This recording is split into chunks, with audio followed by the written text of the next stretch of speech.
বিষবোৰ নমৰে নহয়। ৰাতিও দীঘল, ৰাতি ইকাঠি সিকাঠি শুওঁতে শুওঁতে ৰাতি নোপোৱাই। গাৰ বিষ কি ক'বা, ইমান গাৰ বিষ হৈ যায় নহয়। এৰাহে ময়ো তাকেহে সন্ধিয়া হ'লে এই বুঢ়ীজনীৰ লগতে জুই একুৰা জ্বলাই লওঁ আৰু আজিকালি বয়সৰ হৈ যোৱাৰ পৰা আৰু না ক'ৰবাৰ বন্ধু লগ পাওঁ নে কিবা লগ পাওঁ নে ৰিটায়াৰমেণ্টৰ পাছৰ পৰা আৰু ঘৰখনতেই নাতিপুতিকেইটাৰ লগত খেলি থাকোঁতেই গৈছে সেয়েহে মোৰো সেই ছোৱালীজনীলৈ বৰ মনত পৰিছে জানানে। এই যোৱাবাৰ বিহুতে আহিছিল নহয় ছোৱালীজনী ঘৰলৈ, তাৰ পৰা আৰু ময়ো যাবও পৰা নাই। ছোৱালীজনীৰো এটা কেঁচুৱা আছে, সিও ঘৰ বাৰী এৰি আহিব নোৱাৰে। এই নাতিটোলৈ বৰ মনত পৰে জানা। যাব লাগিব এপাক। এই সময় ওলাই গৈ আহিবা।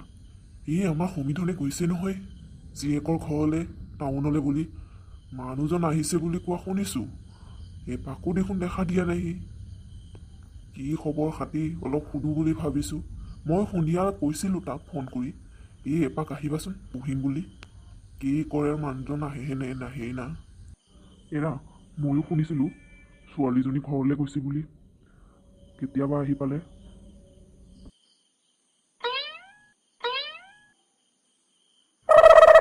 আপোনালোকে মোৰে কথা কৈ আছেনে? এই চেতান কা নাম লিয়া और চেতান হাজিৰ, দেখো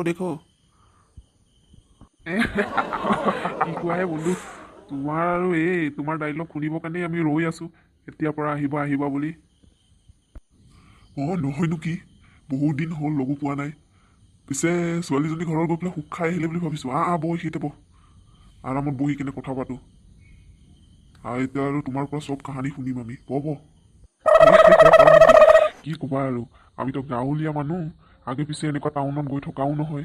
কিবা কাম থাকিলে দিনতহে যাওঁ। এইবাৰ আকৌ মই ছোৱালীজনী বিয়া দিয়াৰ পাছত গ'লো নহয় দীপাৱলী বোলে প্ৰথমবাৰ ছোৱালীজনী ঘৰত গৈ আহিলোঁ। টাউনৰ পৰিৱেশ কি চাবা। হয় নেকি, কেনেকা পৰিৱেশনো পিছে তাত? নক'বা আৰু দেই, যি জমিছে মোৰ লগত। মই বহুত মানুহক একদম মূৰ্খ বনালো নহয়, শুনিলে তোমালোকে বিশ্বাসেই নকৰিবা। তাত গৈ প্ৰথমে দেখিলোঁ টাউনৰ পৰিৱেশ, যি প্ৰায় জিলমিল, ইফালে ফটকা সিফালে ফটকা, গোটেই পৰিৱেশ ধোঁৱা। চৰাই চিৰিকটি একো মাত শুনিবলৈ নাপায় জানানে। তাত খালি গাড়ী গুৰা, ইমান যে মই আমনি পাই গৈছিলোঁ নহয়। আৰু তাকো ভালো লাগে, চবফালে ডাঙৰ বিল্ডিং নহয়।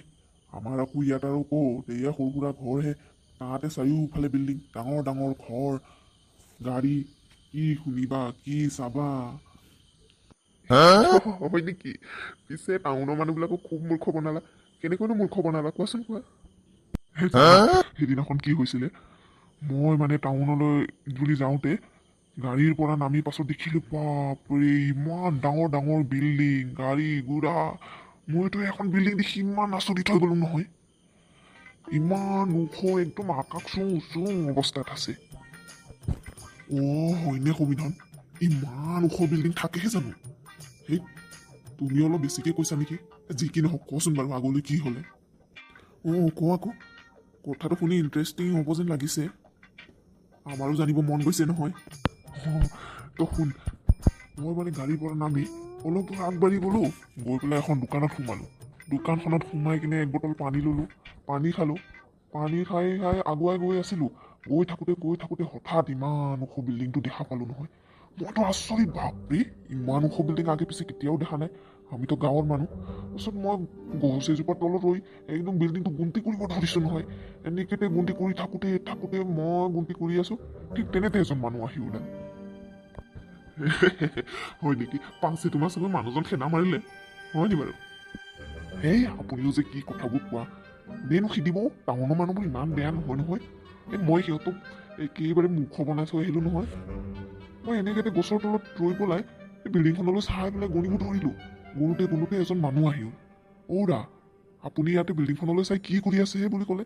ময়ো ক'লো নহয়, নাই মোৰ বিল্ডিংখন চাব বৰ ভাল লাগিছে, সেয়েহে বিল্ডিংবোৰ কিমাননো ডাঙৰ তাকে গুনি আছো বুলি কৈছোঁ।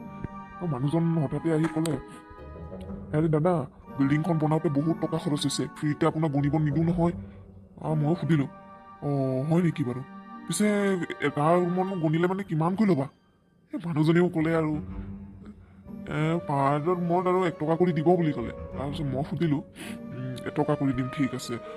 মানুহজনে মোক সুধিলে, পিছে আপুনি এতিয়ালৈকে কেইটা ৰুম গন্তি কৰিলা? মই ক'লোঁ এতিয়ালৈকে মই 10টা ৰুম গন্তি কৰিলোঁ। পাছত মই পকেটৰ পৰা 10 টকা এখন ওলাই কিনে মানুহজনক দি দিলোঁ, আৰু মানুহজন লৈ গুচি গ'ল নহয় ফূৰ্তি পাই। চালা মানুহজনক মই ইমান সহজে মূৰ্খ বনাই দিলোঁ, বোকাটো বুজিয়ে নাপালে।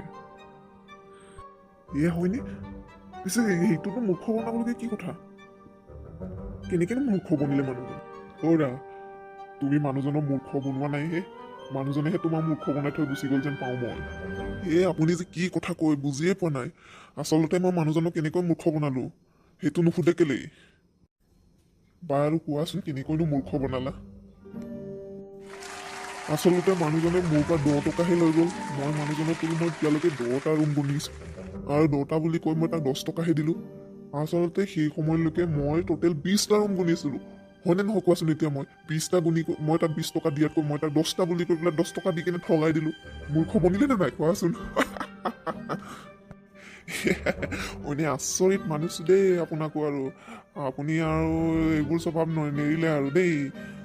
ভাল লাগিল, ভাল লাগিল। পিছে ছোৱালীজনীৰ খবৰ খাতি ভালেনে?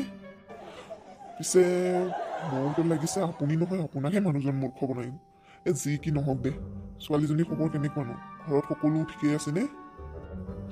এৰাহে ভগৱানৰ আশীৰ্বাদত ছোৱালীজনী কুশল মংগলে আছে আৰু।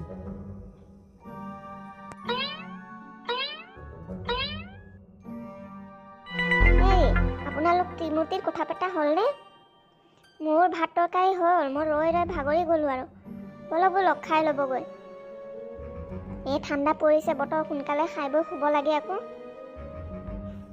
হ'ল ব'লা ব'লা, মই গৈ আছোঁ। তুমি গৈ থাকা, ভাতো লোৱাগৈ।